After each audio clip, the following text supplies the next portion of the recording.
Hey everybody, it's ScomletX, and welcome back to some more Magic Arena, and today I'll be playing another Premier Draft of Phyrexia, All Will Be One.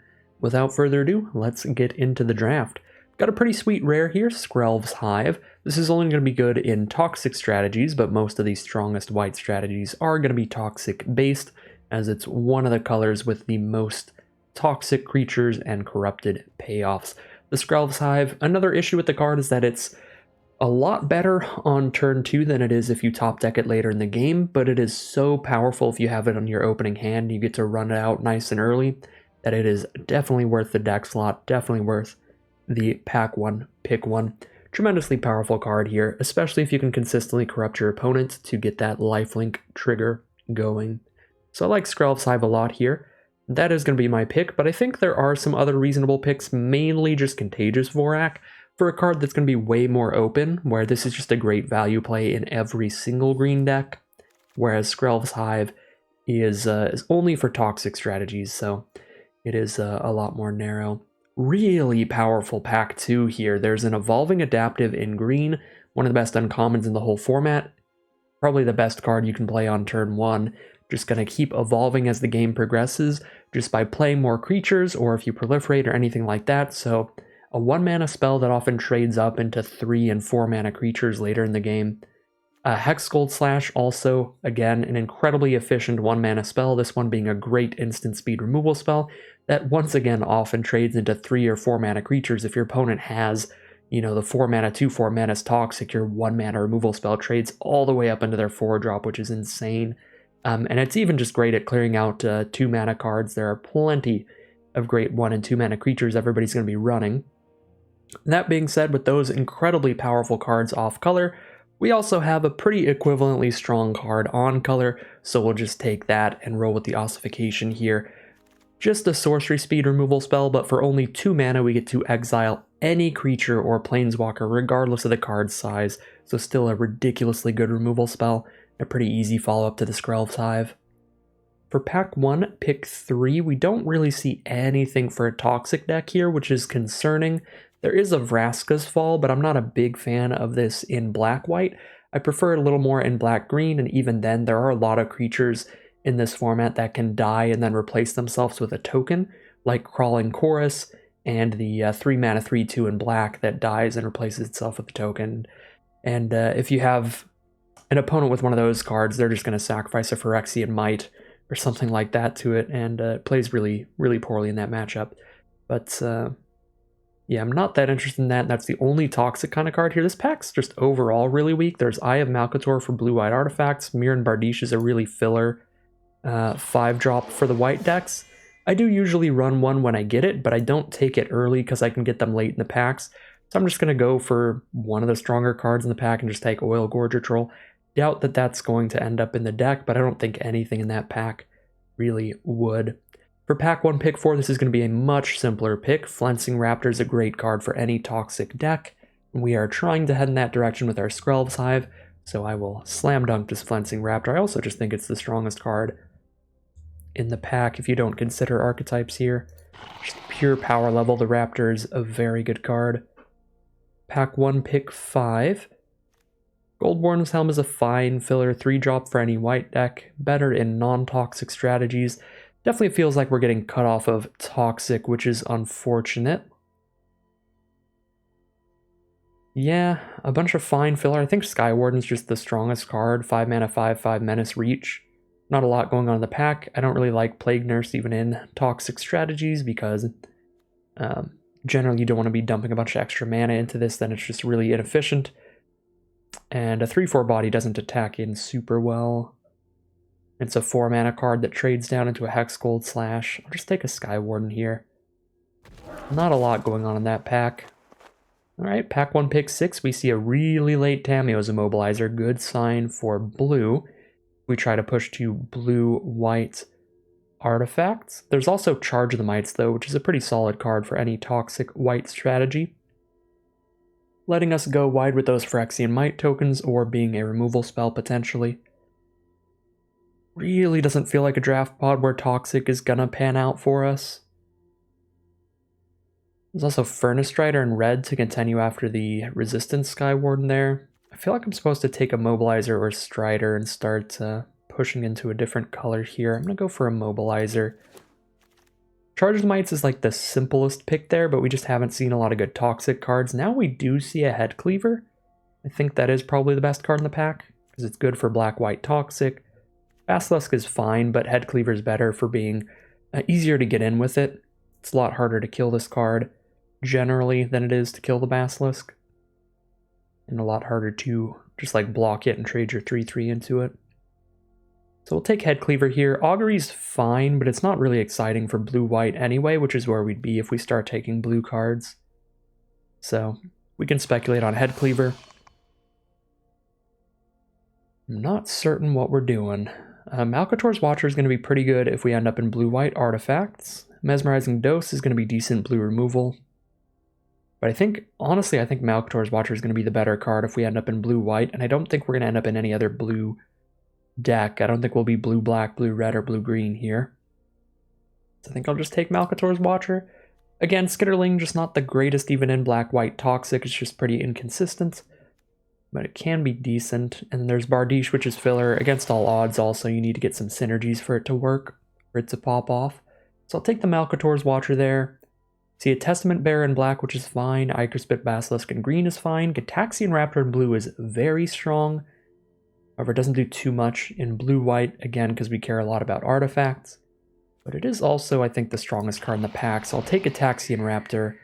I don't really know how this draft is going to go. I just don't think our Skrelv's Hive is paying off a lot here. We have seen a couple toxic creatures, like Ichorspit Basilisks and stuff, but those aren't really the premium ones that pay you off for taking Skrelv's Hive, because they're just not that fast, not that good at getting in for poison damage, so I'm not very interested in those, honestly. Alright, pick 11, Eye of Malcator. It's gonna pretty clearly give us a path here. Blue is wide open, especially blue artifact stuff, so we'll just start scooping that up. And going for that here. I think Custodian's pretty much unplayable, even in the artifact-based decks. It's just not a very efficient body, so I'll take Testament Bearer, just in case. Take a little blue combat trick, and get a last pick Mesmerizing Dose. Alright, we're definitely supposed to be in blue, and we open up a Blue Sun's Twilight to make it even easier. Cephalopod Sentry is going to really solidify us into the blue-white archetype. It's going to be very powerful. Unless I think literally no one in this draft pod is blue, I think I need to take Blue Sun's Twilight first, and then hope that this Cephalopod Sentry doesn't push anybody into blue-white. The other upside to Blue Sun's Twilight is it's possible I'm not even in blue-white. I don't know if I'd say it's likely, but it depends on when I get past this pack. If I get another great off-color rare, we don't have much tying us into white if we're not going to be a toxic-based deck, because 2 of our 3 white cards are just great toxic cards, Skrelv's Hive and Flensing Raptor, which just aren't going to really do anything in blue-white. So we just have an ossification in white. We're kind of just as tied to white as we are any other color at this point. We are more than anything a blue deck, so we'll take Blue Sun's Twilight. Get past another ossification. That is going to be another great reason to stay white. And I think I just take that here. Can probably wheel the Ichor Synthesizer in blue as the good blue playable. Chimney Rabble's another strong card in the pack, but Ossification is just the best card in the pack. We'll scoop it up. Pack 2, pick 3, we see a Hexgold Slash and a Rebel Salvo for great red removal spells. We see 0 blue cards. The only white card is just a 2-mana 2/2 toxic creature that I'm not all that interested in. I think Salvo's probably a tiny bit better than Hexgold Slash, and those are the best cards in the pack, so I'll just take a Salvo. Again, this isn't me trying to pivot into blue-red or anything. This is just me leaving the option open when there's nothing else that's really going to make the cut in the pack. We're hoping to get just enough 2-mana blue creatures to fill out the curve rather than having some random toxic stuff in a blue-white deck. Rather have 2 or 3 Malcator's Watcher, 2 or 3 Ichor Synthesizer if we can get that going. This is going to be a pretty easy Mesmerizing Dose because we just know we're in blue. There's nothing even super worth speculating on. Nimrazer Paladin's the strongest card in the pack regardless of color. It's not that absurd. We'll just take another Mesmerizing Dose. Alright, pack 2, pick 5. pretty empty pack here, although Gold Warden's Helm is a fine card for blue-white artifacts, so we'll take it. I don't think Anatomist is very good, even though I am very solidified into blue. Alright, pack 2, pick 6. I guess we'll take another Gold Warden's Helm. Stinging Hive Master is a fine card as well, but don't think we're going blue-black Proliferate here. Yeah, I'll take a Gold Warden's Helm. Go with our double ossification. Pack 2, pick 7 is all nonsense. Quicksilver Fisher, card that would be really good in some other formats. Unfortunately, just unplayable in this one with how aggressive it is. A 5-mana card that only has 3 toughness is just way too bad at blocking. Take a Veil of Assimilation that I don't think we'll be playing. Bardiche is a very solid 5-mana filler card that you can grab later on in these packs and not be too unhappy to play. So we will roll with that. Alright, pack 2, pick 9. Nothing really in this pack for anybody. Yeah, I'm not going to end up playing any of these cards. I'll just throw a Curator in the side. We could maybe play a Curator, because we do have Blue Sun's Twilight. So we could have the Dream Draw where I Twilight and then I put it back on top with the Curator to play it again later. Not going to play Vivisurgeon's Insight. 5-mana cards that don't affect the board at all are kind of a death sentence in the format. Alright, somebody took the Cephalopod Sentry and the Ichor Synthesizer, and that is not very good for us, but we have 19 out of 23 playables right now. So even if there's some other people in our similar strategy to us, we should be fine to fill out the deck with the last few playables. Alright, I definitely need some more 2-mana cards. Pretty big fan of Mere Convert here. It's an accelerant to make our Blue Sun's Twilight come out a little earlier. And it's a 2-mana artifact creature. So a 2-mana creature on our curve and an artifact to trigger our Eye of Malcator. Like Convert a lot here. It's also the least likely card to wheel.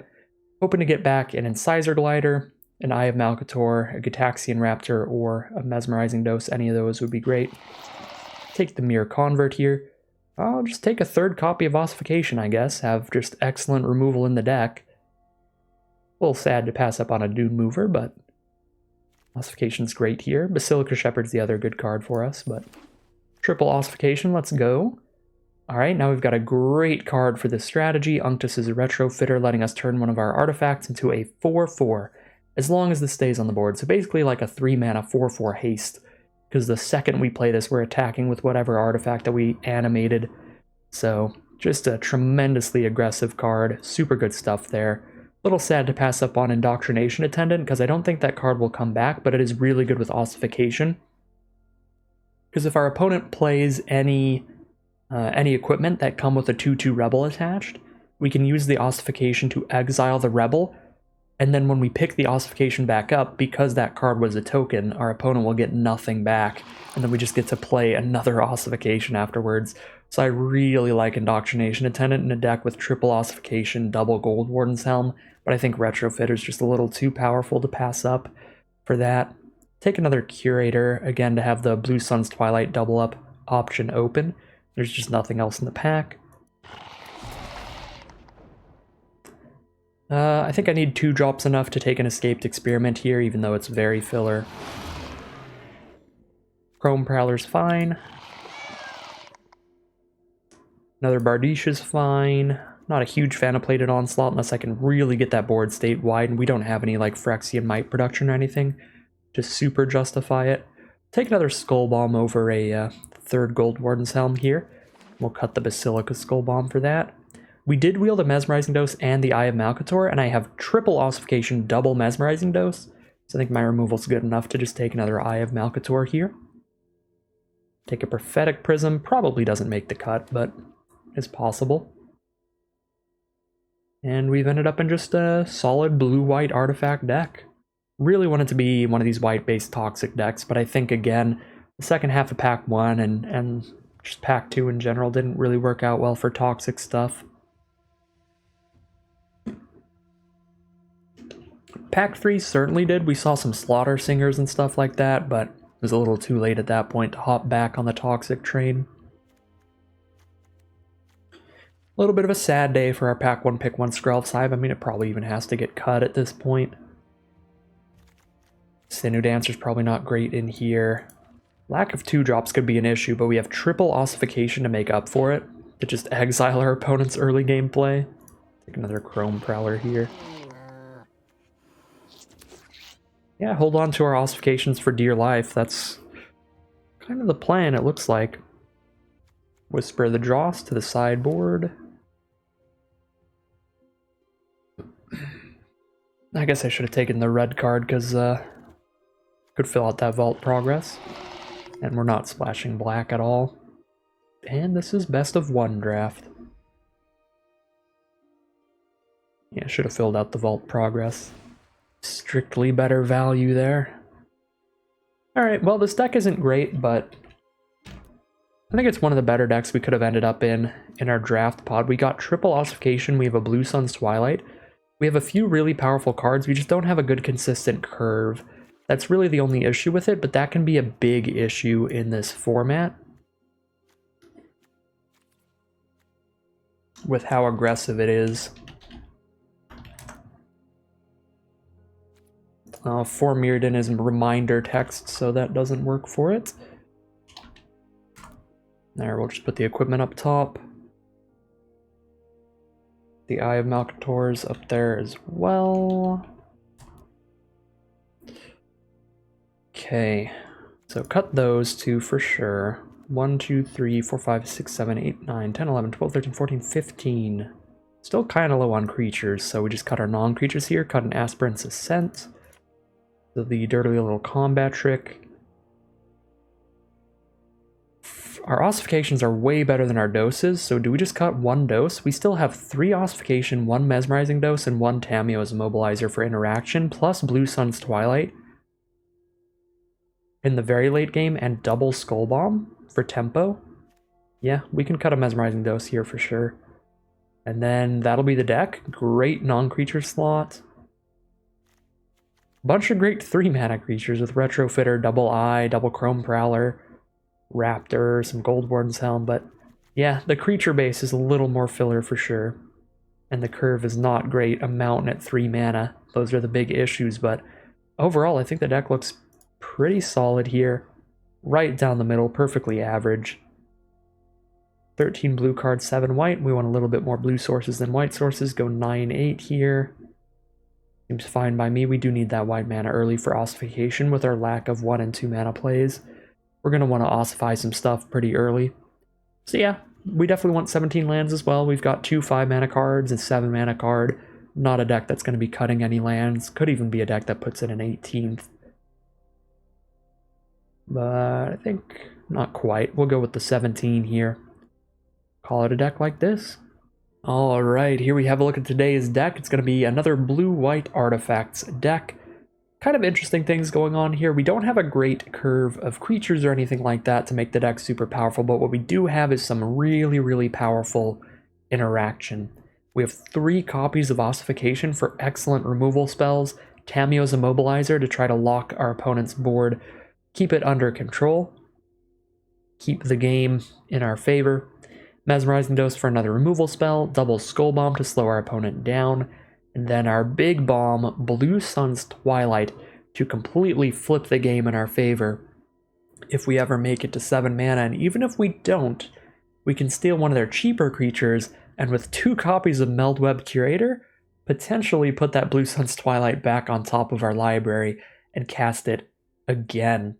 So, pretty interesting deck today. Again, not the greatest curve, that is the biggest issue. We'd love to have 1 or 2 1-mana creatures and 2 or 3 more 2-mana creatures ideally in this blue-white artifacts build.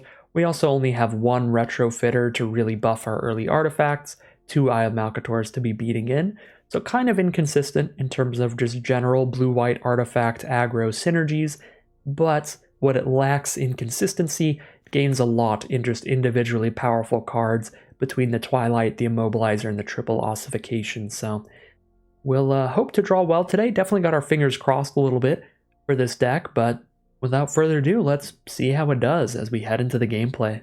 Alright, here we are in game 1. Definitely a keep here. We've got a 2-drop into multiple 3-mana plays to start the game off. Not a ton of power in the hand, but we curve out a little bit and then just see what we draw into, see what we use to finish off the game.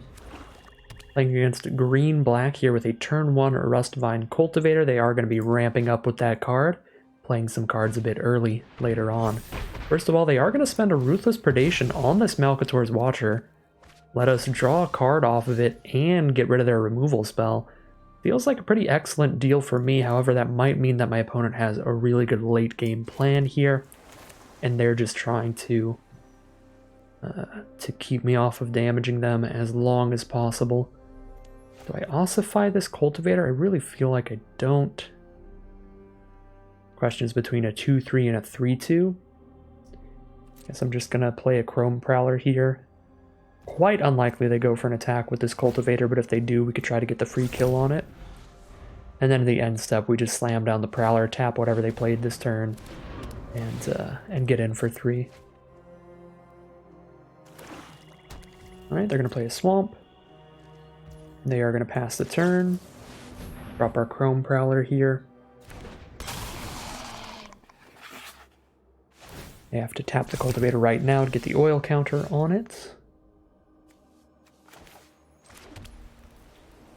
They already have 3 mana. Again, I think I just want to ossify whatever they're going to cast off the Cultivator rather than the Cultivator itself, but at this point it is 2 extra mana over the course of this game. It's going to let them play a 5-drop next turn if they hit a land. And then again, it'll give them an additional mana on a later turn. If I had enough mana to play Ossification and another creature, I think I'd probably go for it. But since all I can do is play a creature here, I think I'm just going to jam one out. Just going to jam out a Curator, no ETB. Get as much power and toughness onto this board as quickly as possible. And this also lends itself, or leads into, a potential turn 5 Gold Warden's Helm plus Ossification. If I need to cast the Ossification, that way I can still cast a creature next turn. If I went for Gold Warden's Helm here, yeah, I would leave the Curator for later. If I do end up drawing the Blue Sun's Twilight, but then it leaves my options a lot more narrow this turn. I think we do probably want to ossify the Troll and try to get in. Hopefully I don't have like a playset of Troll here, because then it would have worked out a lot better to just ossify the Cultivator. But I guess even if I ossified the Cultivator here, I would just stop them from drawing cards. They'd still have a bunch of 3/4s that I can't get through. So yeah, let's ossify the Troll. This is obviously going to work out pretty poorly if they have main deck enchantment removal, which is something green definitely has access to in this format. But it's not like we can just not play our Ossification.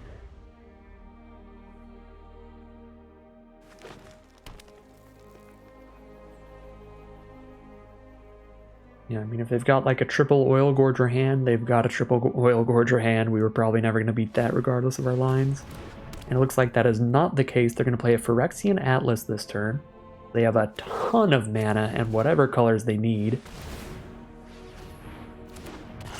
Archfiend of the Dross is the play. That is horrifying. So we're going to lose 2 life every time one of our creatures dies.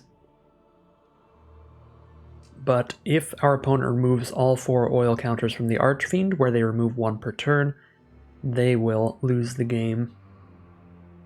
We're definitely going to play Bardiche here, but we don't have any attacks into the 6/6. Really just hoping to draw into Mesmerizing Dose, ideally, but Ossification would also be fine.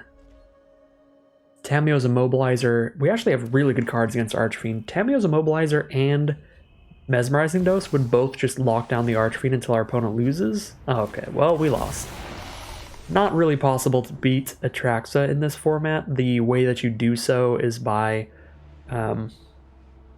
just curving out aggressively and killing them before they can cast her. Because if they cast an Atraxa, they have a 7-power lifelinker on the board and they draw up to 10 cards when she enters the battlefield. So we pretty much just straight up lose the game. The one thing about Atraxa decks that is kind of a bummer as well is that you're only going to see the Atraxa in the games that you're just guaranteed to lose. Atraxa, out of every single card in the entire format in terms of data on 17 lands, has the highest difference in win rate in your deck when drawn versus not drawn, where you have to play so much fixing like Atlases and Prisms and stuff that slow you down in such an aggressive format.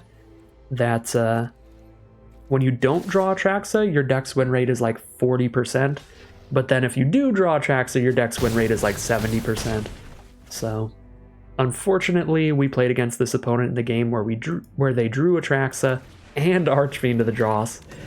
If we played against them and they didn't draw Atraxa, I think we could have outraced the Archfiend and won the game, but cannot beat the two of them. Mainly just can't beat the Atraxa. Because here is the Mountain of Life gain our opponent gets. And they have a Kaya as well that they drew off of the Atraxa. Seems good. 0-1 as we head into game 2.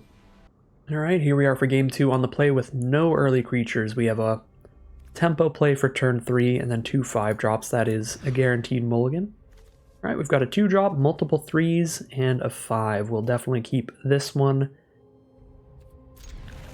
And I think I actually get rid of the Gold Warden's Helm because I can go turn 3 Eye of Malcator, turn 4 Bardiche to trigger the Eye. And we can use the Eye's Scry ability to find our next plays. Find what we're going to do after we play that Bardiche.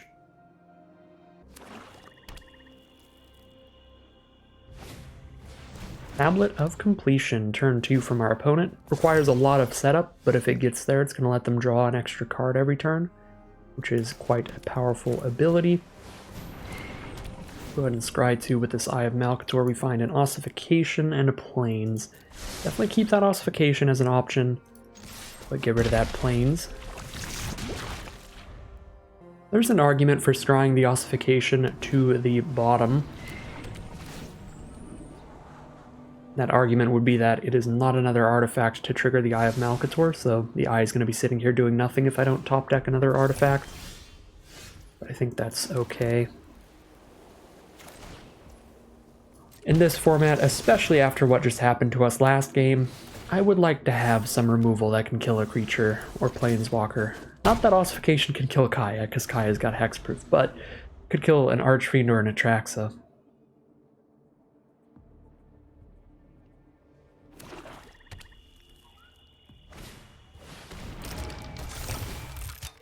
Mobilizer's very, very solid here. Trade into their Eye. I would rather just keep my 4-3 to try to beat them down.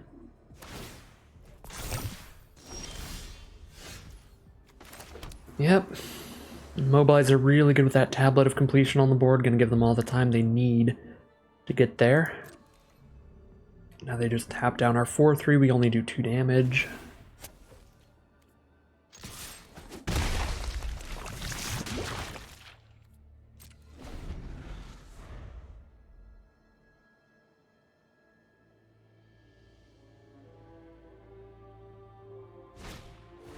Scheming Aspirant from our opponent. They have a lot of reasons to proliferate right now. Tablet of Completion and Tamiyo's Immobilizer would both get another oil counter on them, and the Aspirant would make us lose 2 life and allow them to gain 2 life. They do not have a way to proliferate though. They're going to drop a Prophetic Prism, trigger the Eye of Malcator, still have that Immobilizer. Immobilizer really the MVP this game.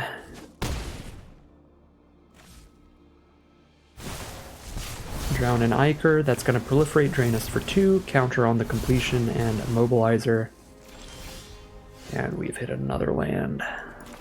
Alright. Probably a death sentence here. Hitting 2 lands after the Ossification. We already had like 5 before that. Yeah, Immobilizer's just guaranteed to lock us out. The Tablet has now gone on long enough to start drawing them an extra card every turn. Really just Tamiyo's Immobilizer's game here. We just didn't draw enough gas to pressure them at all, even if the only card they played basically all game was Immobilizer that would lock down all of our aggro from what we've hit so far.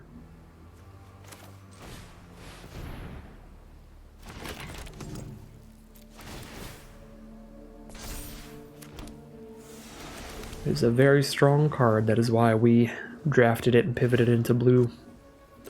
Haven't drawn it yet.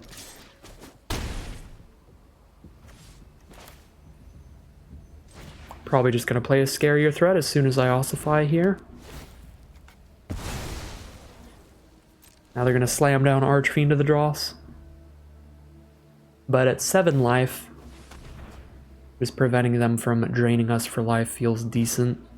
They don't seem to be a super creature heavy deck here. Yeah, they're just drawing a lot of cards. Keeping that Immobilizer up. Voidwing Hybrid, okay. That would have been a solid card to ossify since that can come back from grave. Another land for us, land number 8.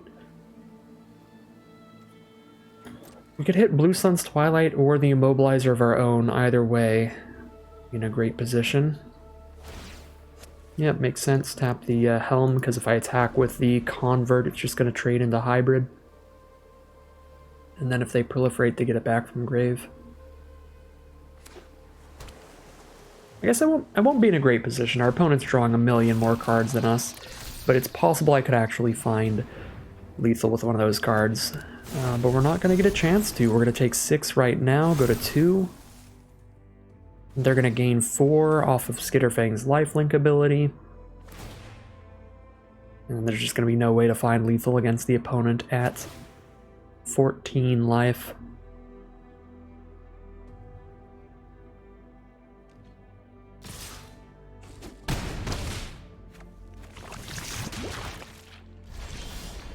Alright.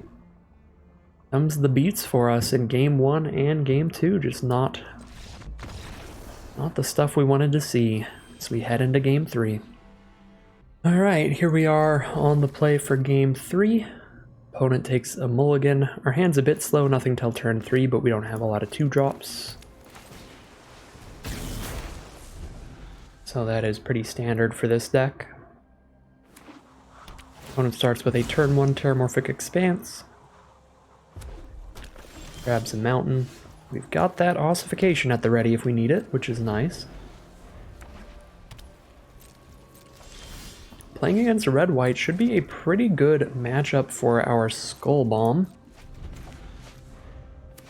They play any equipment, we get to kill the token and draw a card. Oh, that's going to be very good against the War Whip. Play our Prowler to start beating down.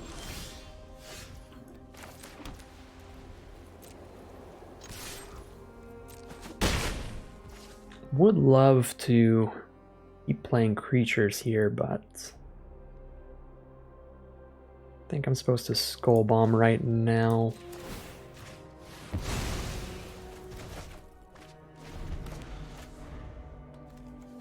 Next turn I can Helm plus Ossify whatever they play, if they play a creature. They do not play a creature. So we'll play Bardiche instead. Start hitting them with that. Okay, ooh. The Eye of Malcator and Chrome Prowler. Feels pretty good. Get to Chrome Prowler down whatever blocker they play, and then try to just find lethal next turn. Guess we won't quite get there, but wow, yeah, they're just going to scoop them up. They do not like seeing that at all, and we are now going to be 1 and 2 as we head into game 4. Alright, here we are on the play for game 4. Definitely going to keep the hand. We have really good interaction with Skull Bomb and Ossification. And then the Gitaxian Raptor on turn 3 is just really good at blocking like anything in the format. Ooh, we even drew a Mirror Convert to play on turn 2. That is going to be very helpful. Gives us an actual turn 2 play. Ichor Synthesizer from our opponent. That is a pretty annoying blocker for a 2-1. They can just block my 2-1 and kill it. Free. Guess I just play the Raptor, since the Helm can't get in against that either. Not gonna ossify an Ichor Synthesizer, at least not until it becomes unblockable later in the game. Alright, they're just gonna pass turn. Could Skull Bomb it, but not yet, not till I have more creatures on board, really. Chrome Prowler is the play. Tap down the Raptor for sure. Yep. No attacks.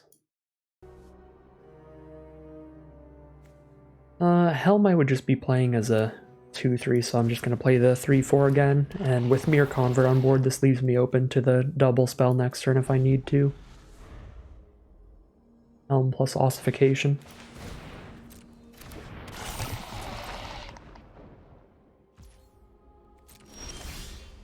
Ooh, Immobilizer, that is a sweet one. Don't have the mana to do that and Ossification.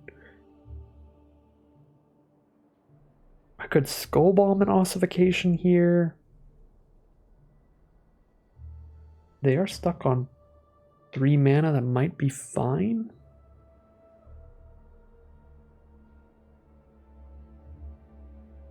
Pick up that Engraver.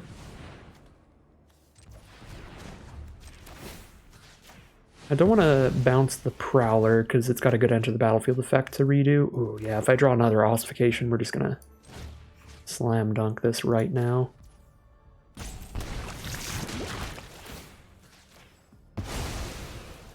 Now we get to start chipping in for damage. Even if they replay the Axiom Engraver, the Curator still gets attacks in. They have hit their 4th mana, and that is going to let them play a Chimney Rabble, which is very good here. Chimney Rabble just very good at all times. Chrome Prowler is a solid draw. Got the mana to play Chrome Prowler plus Ossification. Sure, just get really aggressive here. And if my opponent has any land destruction, all they gotta do is blow up this one island.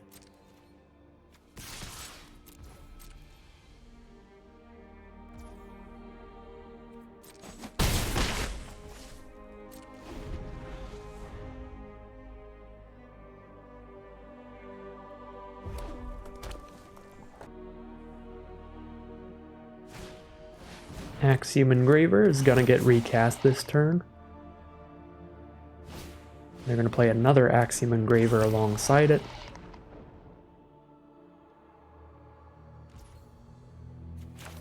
Best turn to me. Let's go ahead and tap down the Synthesizer, I guess. They have 3 power total on their board.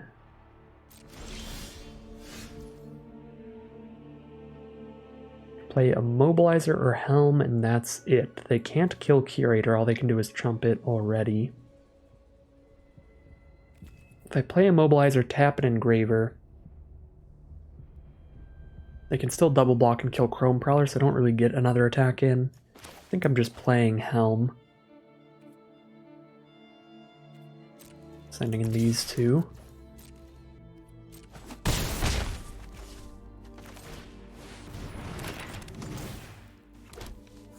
Want to have as wide of a board state as possible when I start immobilizing things, so it can be as much impact as possible. If we can get in a position where we have like 6 creatures against 3 after the immobilizer taps, we can find lethal by going wide. They're already down to 8 life here. Taxian Anatomist. Big old 2/5 blocker.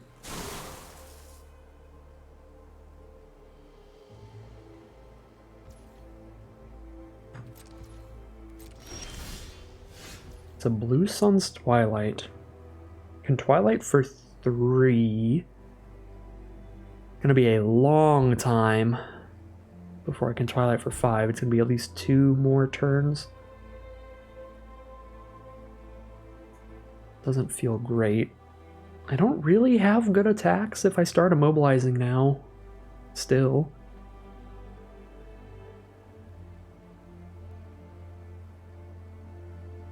Right, I immobilize Anatomist, but then they could block Curator with 4 creatures to kill it. I guess if I attack with everybody they can't do that, but they can still find some good kills and take not that much damage.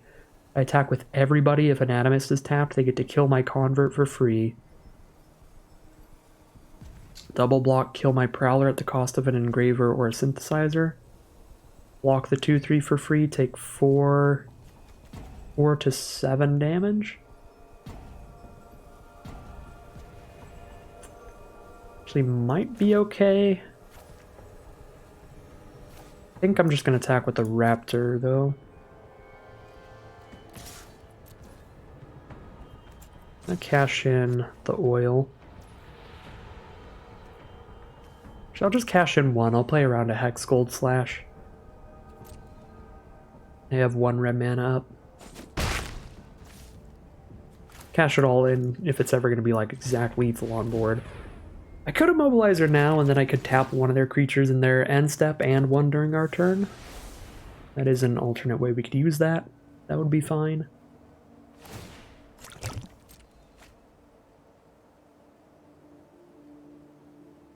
But I'm just going to keep getting this board state wide.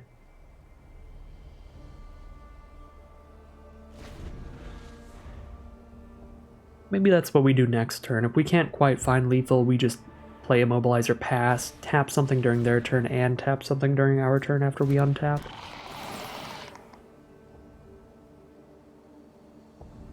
Well, now I kind of want to just Bluestone's Twilight their flyer so I can keep chipping in with Raptor. And I have another unblockable creature to attack them with.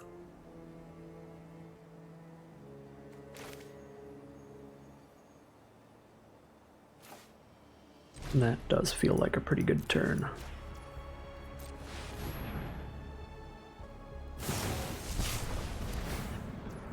Experimental Augury from our opponent. Looks at the top 3 cards of their library, allows them to draw a card. And Proliferate. Cool. Poke them with the Raptor for 2 again. Attack with everybody on the ground. They can block all 5.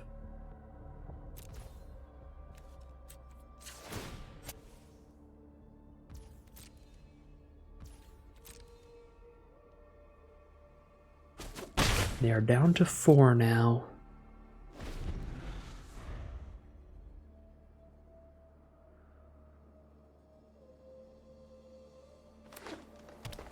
Forest. Might be what they grabbed off the Augury. We might be able to see what the green splash is for. Probably Luca, the red-green planeswalker, something like that. Oh dear, we might be in a bit of a position here. Koth, Fire of Resistance from our opponent. We have the high ground. If I don't kill that, that's going to be multiple removal spells in one with the -3 ability.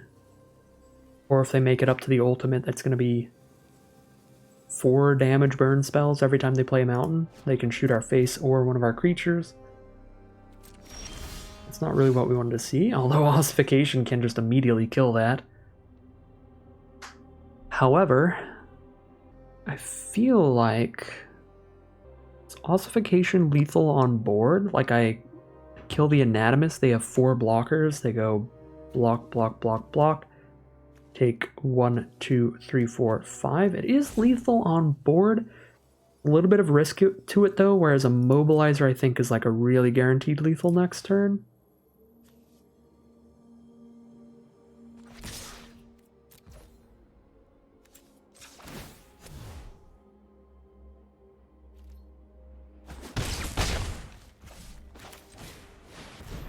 Alright. No responses from our opponent, so they probably didn't have a way to stop that. I guess they only had an island and a forest up, so the odds of them having something to stop that lethal were pretty low. We probably should have went for it. Tyvar's Stand would have been bad. That would have been about it. But if it was Tyvar's Stand, we would have seen that before we declared the attacks. So we would have known that we didn't have to attack with everybody anymore. Well, they do have Luca.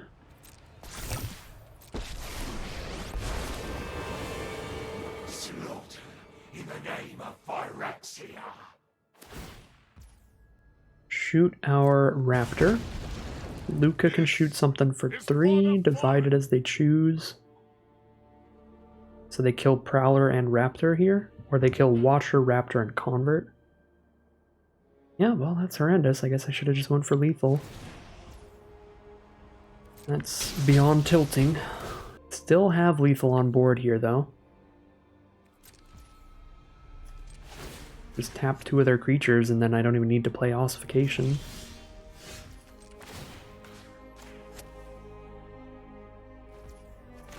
I will still play Ossification to make it more likely, though. Put it all on the same island for lulz.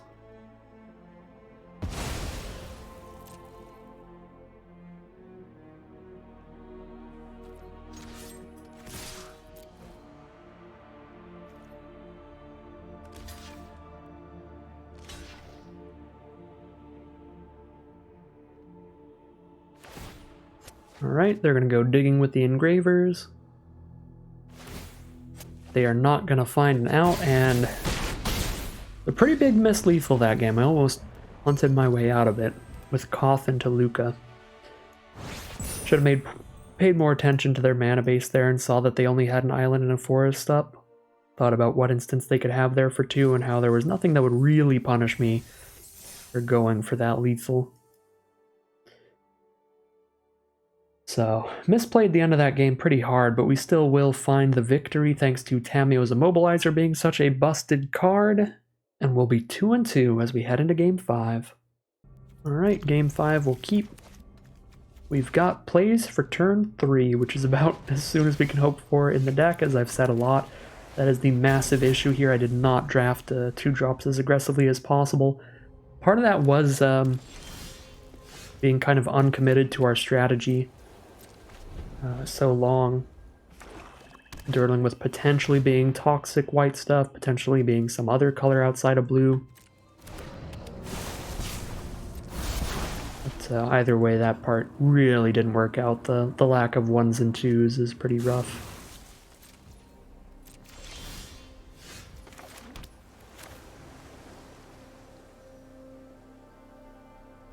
Raptor's pretty fine by me here. We just sit here and block the Vorak all day long.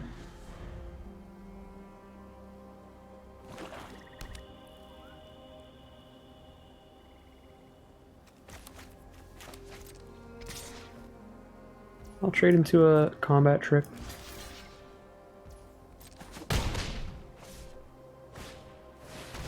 Alright, no trick, just a Plague Nurse to follow it up.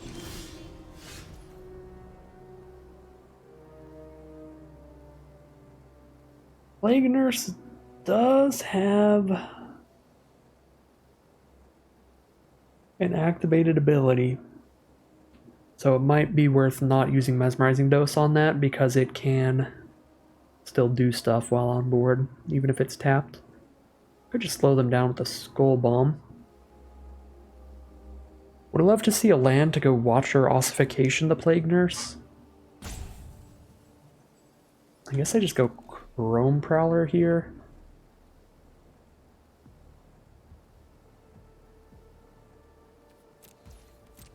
Could poke for 1, but I think we're going to be on Chrome Prowler, tap the Plague Nurse.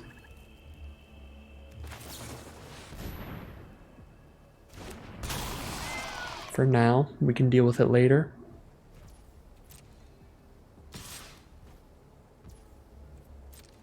Bounce off the Vorak again. Necrosquito. Very much like to deal with that card, and Mesmerizing Dose can deal with that one, which is nice. Let's make sure they can't proliferate at least. Alright. So yeah, Mesmerizing Dose the Necrosquito. Don't have a block for Plague Nurse. Could be an issue. I guess Ossify the Plague Nurse is fine because I can do that plus play Watcher this turn. They're down to 2 cards in hand.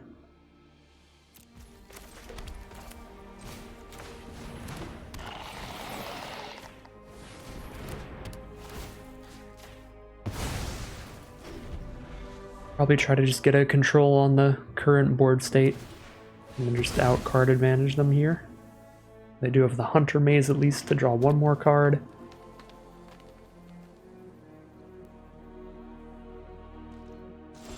Alright, they're going to pass here. Ooh, Retrofitter coming up is going to be good.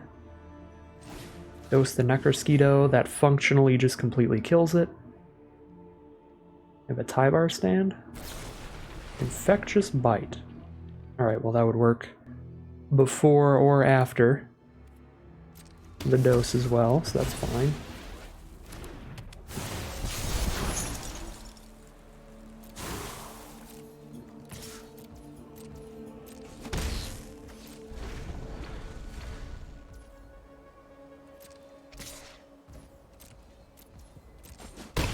for 3 with the Vorak. Play a Branch Blight Stalker. Might want to trade Watcher into that. I know I could make Watcher a 4/4 Flying Vigilance, which would be solid, but I like just getting as many of their rectangles off the board as possible. Retrofitter on just a Skull Bomb is still going to be very good later.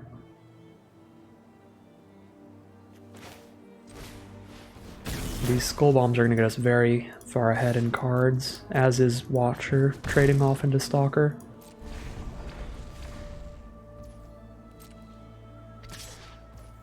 Only attack with the Vorak. Offer the trade with Chrome Prowler.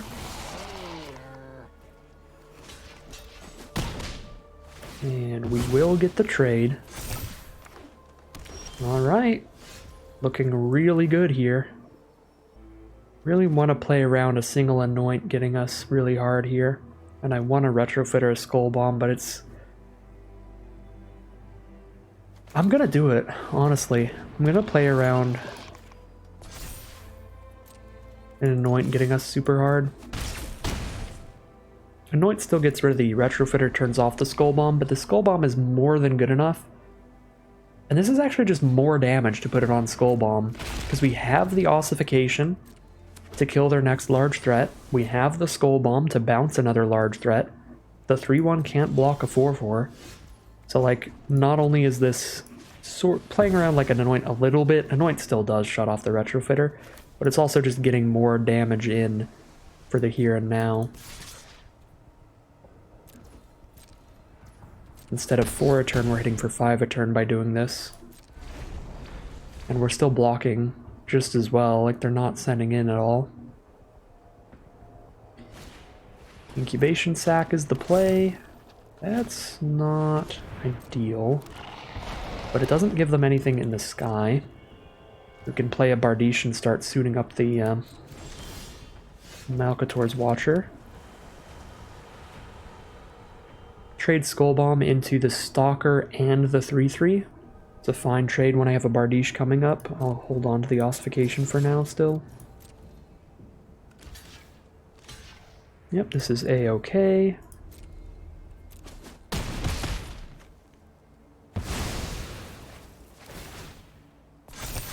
Play the Bardiche and see what they hit. I miscounted my lands. Oh, because my ossified land was sitting in the corner, all alone. Splitting my lands up, making it look weird. It's 4 mana to do this. I don't have the mana to move Bardiche and play a Helm. Not lovely, but I definitely have to move Bardiche. Puts them dead in 2 turns.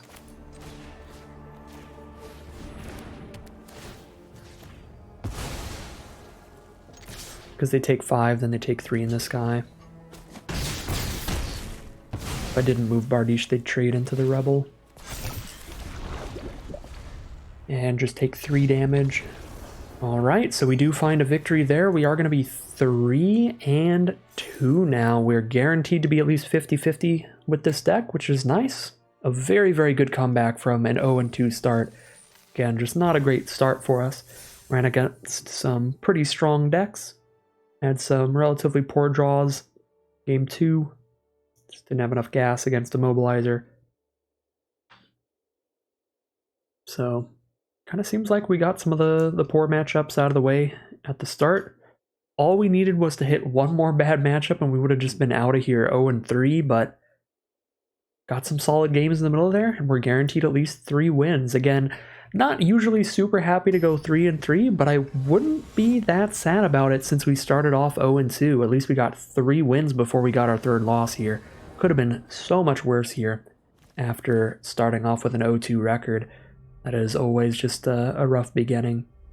So we'll see what we're doing here. We have a Blue Sun's Twilight in the hand, but we are very far away from casting it.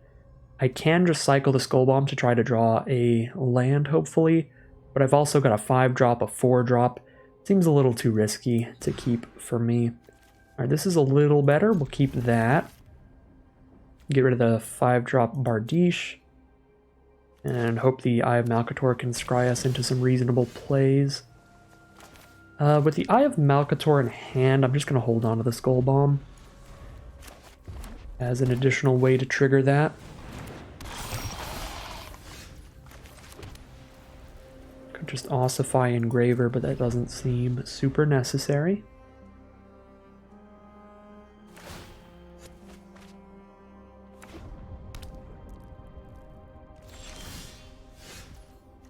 Alright, Eye of Malcator, definitely scry out of some lands here. We've already got 5 now. Alright, no lands. There's a Mesmerizing Dose and an Ossification. Both are solid cards. I only have 2 more artifacts to play, so I don't want to draw too many non-artifacts. I'll take 1 Ossification, but we'll scry the Mesmerizing Dose away.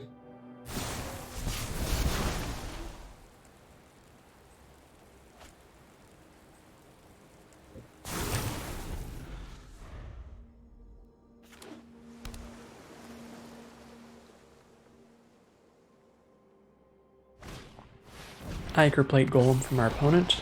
They are firmly on blue-red oil proliferate stuff. Axiom Engraver into Experimental Augury into Ichor Plate Golem to buff the board.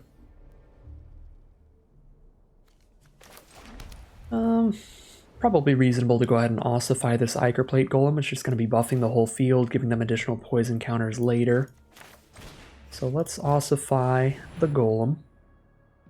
And then we'll play a Skull Bomb to hit them with the Eye of Malcator for the turn.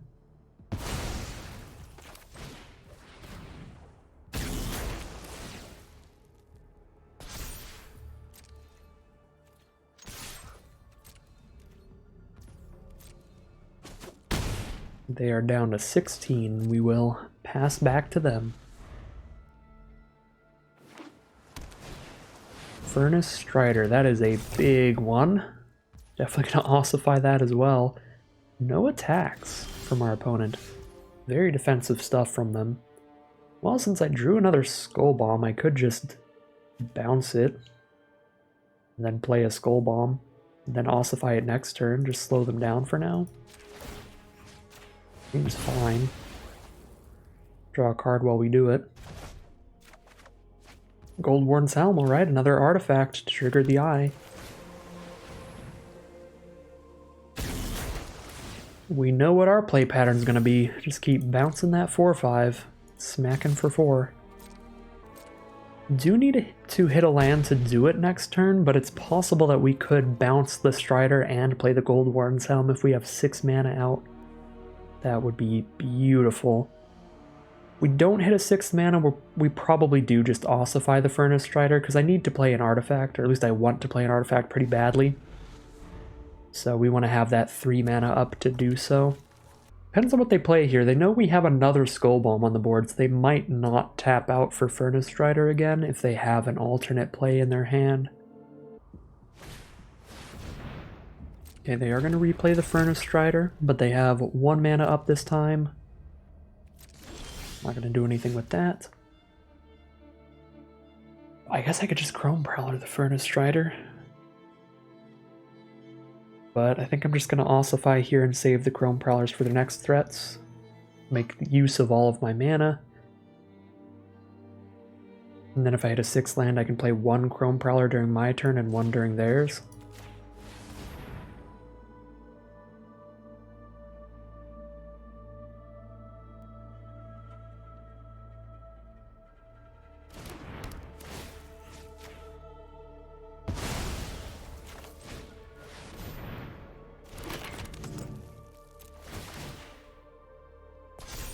Let's get in there, Eye of Malcator. Take our opponent to the Optometrists. They are down to 8 now as we pass the turn. Ovika Enigma Goliath. That is ward a ton, isn't it? Ward 3 and pay 3 life? So 3 mana to play the Prowler and 3 mana and 3 life to tap that? Well, might just die because I didn't have removal left for the 7-drop, but there's not a lot of 7-drops in the format, so I just was not expecting that card. Now, this would be pretty unfortunate if they have a high mana cost non-creature spell. If they do, they're going to win the game handedly.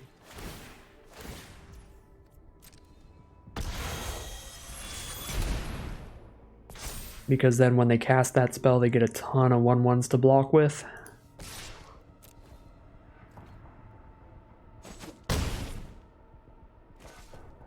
I guess I could have spent all of my mana into skull bombing the Ovika, but then we're not attacking them at all. We're not putting any more creatures on the board. Our Eye of Malcator isn't triggered, so we just have a 2/3 out. I feel like our only line that might lead to victory is that one. If I skull bomb, then we're just trying to wait into drawing a third ossification, because we already put a mesmerizing dose on the bottom. There's only one card out of like a million that would kill the Ovika.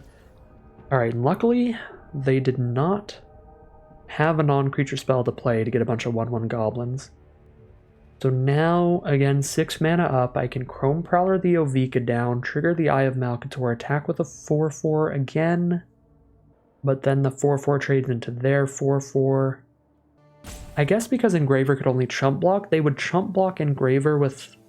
They chump block my 4/4 with their Engraver, block my 3/2 with Blister Zoa, take 2, go to 2 life. Doesn't feel super winning to me. That ward on Ovika is so big. If it didn't have ward, we would just have lethal. I might still have lethal if I just target the other 2 cards. I can Skull Bomb the Blister Zoa, tap the Engraver. They only have Ovika to block with, and then I would have a triggered Eye of Malcator, so I have a 4/4, 3/2, and a 2/3. The 3/2 and the 2/3 get in. Yeah, if we just try to deal with everything but Ovika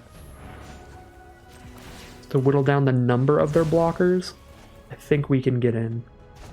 Depends on what their last card is. If their last card is Hexgold Slash,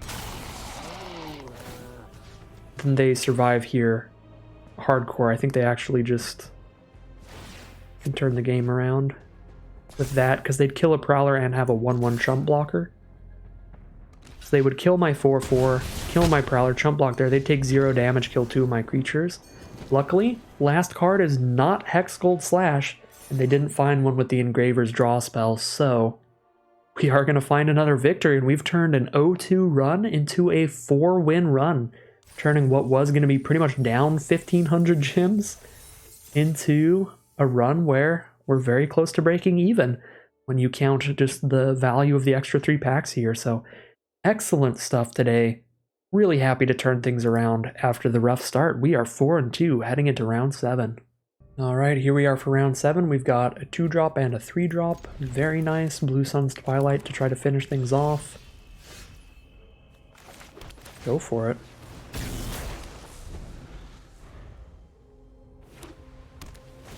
Playing against the Black-White with a turn 2 Jawbone Duelist. Alright, that's not what we want to see. Black-White Toxic on the play from our opponent with the very good 2-drop, the Jawbone Duelist, that we cannot block well. So we're going to start this game corrupted very quickly. Which could be a death sentence here if they have some of the powerful payoffs. Yep, Jawbone Duelist and Duelist to Deep Faith.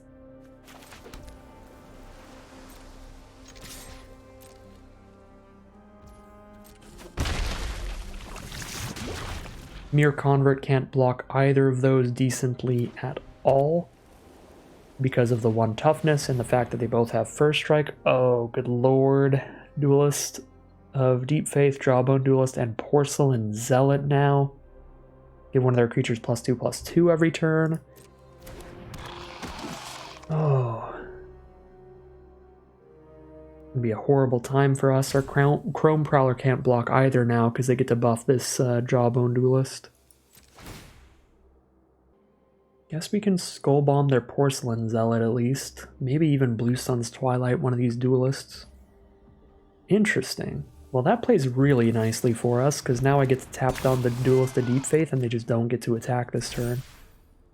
If they buffed the Jawbone Duelist, I would have had to tap that and then I would just take the 2 first strike damage from Duelist to Deep Faith. Oh my god, yeah, if we draw into Meldweb Curator, I think we actually just steal their Jawbone Duelist because we know that later in the game we can just put the Blue Sun's Twilight back on top of their of our deck. Yeah, it's not like It's not like we're going to get much value from having their Jawbone Duelist, but just preventing them from having it is pretty good, so they don't have a 3/3 double striker every time they attack. Is that better than just Skull Bombing the Zealot? Probably, because if I Skull Bomb Zealot, they just recast it, buff the Duelist, get in. If I wait one turn, though, then I can Blue Sun's Twilight the Porcelain Zealot, which is a sturdy blocker against the other two creatures. If I choose to do that, I play a Mirren Bardiche this turn, but then we don't block Jawbone Duelist. We go to 4 poison counters, 12 life. Or I bounce the Zealot. 4 poison counters, 12 life, either way. Yeah, I guess I'm going to bounce the Zealot here and try to steal it next turn. Oh, we draw into an Immobilizer? They can only buff one of these. If they buff Duelist into 4/4 stats, we can't block it at all. They get in for 4. If they buff the Jawbone Duelist, we can't block it at all. If I attack with Chrome Prowler, though, then if they buff either of them, we're just taking all that damage. So I'm going to hold Chrome Prowler back so we can threaten a double block on Duelist of Deep Faith.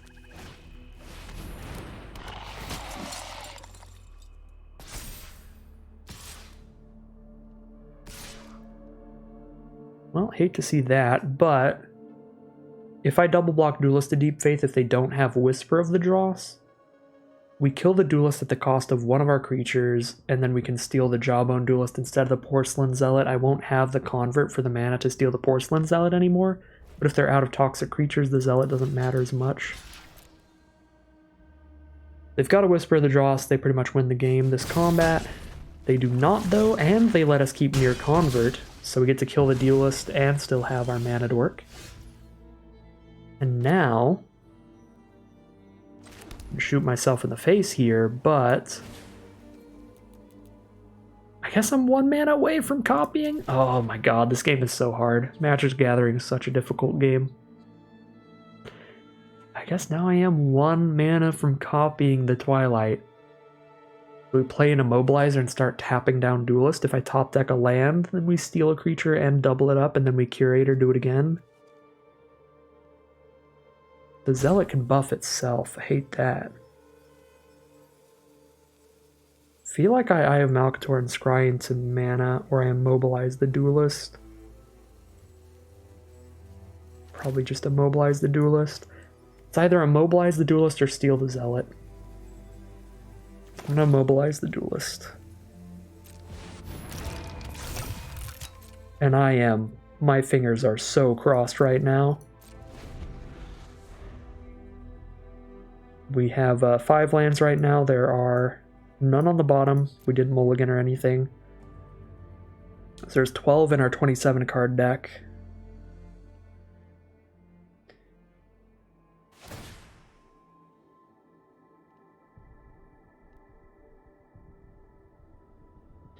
Please buff the Jawbone Duelist.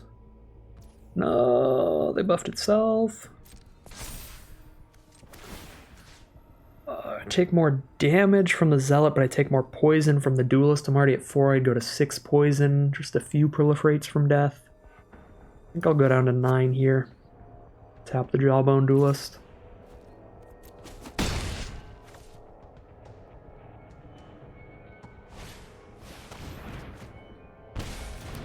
Alright. Give us another poison counter with Infectious Inquiry. Give us another poison counter with Infectious Inquiry. Pretty glad I tapped down the Jawbone Duelist. Not very glad I didn't hit the land. But now I have 2 Meldweb Curators.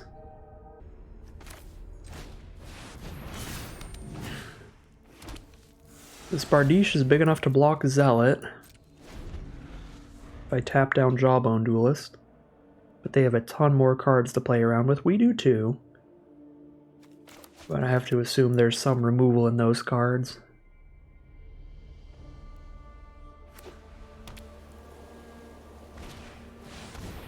Yikes. Yeah, that card is really overpowered if you can corrupt your opponent.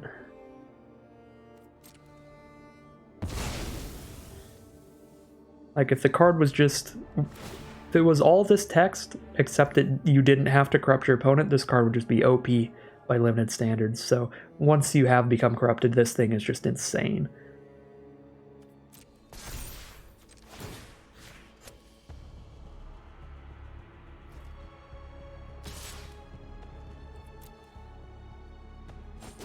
Land one time, land one time, land one time. Okay. My hopes and dreams are barely alive. Let's get 2 4/4s. Alright. And then I'm just going to keep playing Moldweb Curators, which are going to put 3/4 blockers on my board and put Blue Sun's Twilights on top of my library.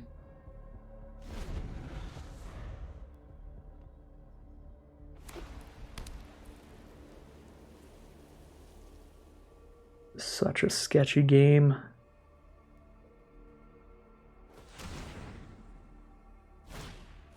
Planar Disruption on one of them.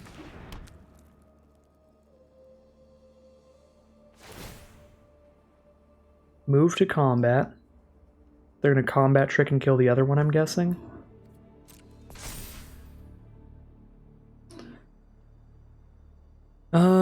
I guess we block Porcelain Zealot, because if it's Complete Devotion, Evangelist dies either way, but they draw a card if they use it on Duelist. Actually, no, if it's Complete Devotion, we still kill Jawbone Duelist, but we wouldn't kill Porcelain Zealot. Most combat tricks, we'd still kill Jawbone Duelist, but wouldn't kill Zealot. If it's just the Death Touch Indestructible, then it doesn't matter. We just lose Evangelist either way. If this is instant speed removal combat trick, then we're dead, but they would have just used it pre-combat to kill us. Let's see what it is. Hopefully it's just a +2/+2 and not the indestructible one. Yes! Alright, that works well for us. So much better to have tapped the Zealot than the double striker for that one. Ew, Indoctrination Attendant though. So their board state is wide now. Got some Eye of Malcators that do not do anything, so we have to play a Meldweb Curator. We have 2 blockers total for their 3 attackers. But I can use Immobilizer one more time. I have to shoot myself down to 2 life to cast a Blue Sun's Twilight on 7 again. But then I could steal an Attendant and get a copy of it, which means I could pick up my Immobilizer. I'm almost definitely losing this game at this rate, but wow, well that's a good draw. If they had that last turn, they would have killed us on board. So we know that's a top deck. It's a very good one.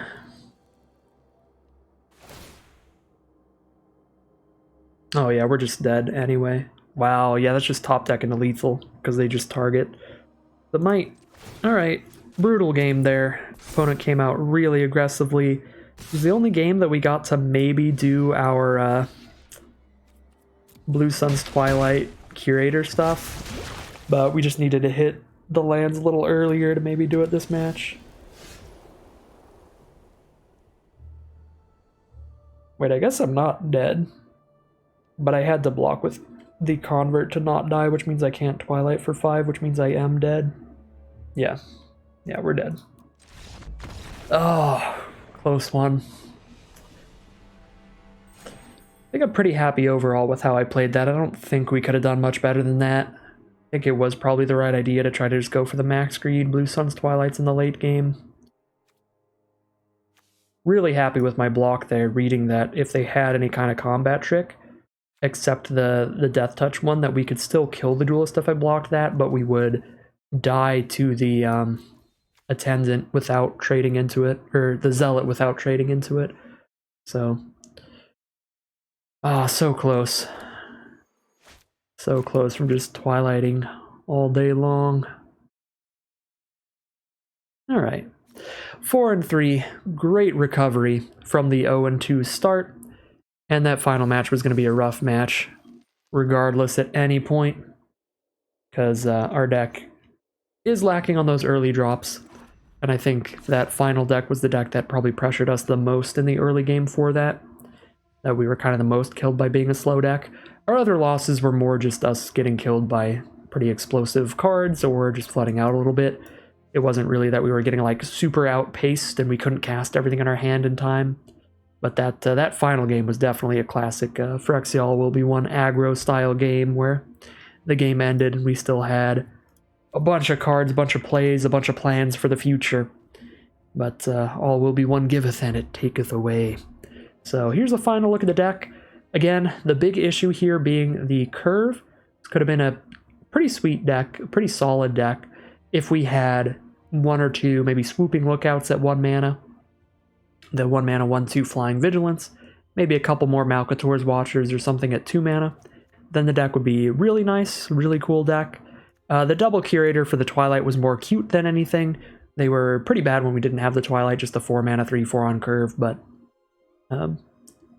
I still had fun trying to do that Twilight thing in the one game where we did draw the Curators with the Twilight together. That was fun enough to do. I think it was worth it. Immobilizer, huge MVP, absolutely ridiculous card. Retrofitter, huge MVP, ridiculous card. Triple Ossifications, MVPs, ridiculous. I have Malcator's getting us some wins with Skull Bombs. Everything we expected to play well, did pretty well. No massive overperformers or underperformers. I guess the Curators underperformed a little bit, but honestly, going into the gameplay today, I would have been happy to go 4-3. I think this deck was average to a bit below average, just because the curve wasn't great. So I would have expected on average this deck to get somewhere between 2 and 4 wins. So turning an 0-2 start into a 4-3 run, pretty nice. Pretty happy with the deck, pretty happy with the run today. We will take it. Grab our 1400 gems, our 3 packs of Phyrexia All Will Be One, and that is going to end the draft for today. So that is going to end today's video. If you enjoyed the video and you'd like to see more like it, just stick around on the channel. You can always like, comment, and subscribe if you'd like to tell the YouTube algorithm to send you more of these videos in your recommended feeds. If you'd like to catch me live, you can check out the Twitch channel in the link in the description below. And if you'd like to support the channel directly, you can check out the Patreon link in the description below. Other than that, as always, thank you very much for watching, and I'll see you again soon for some more Magic Arena.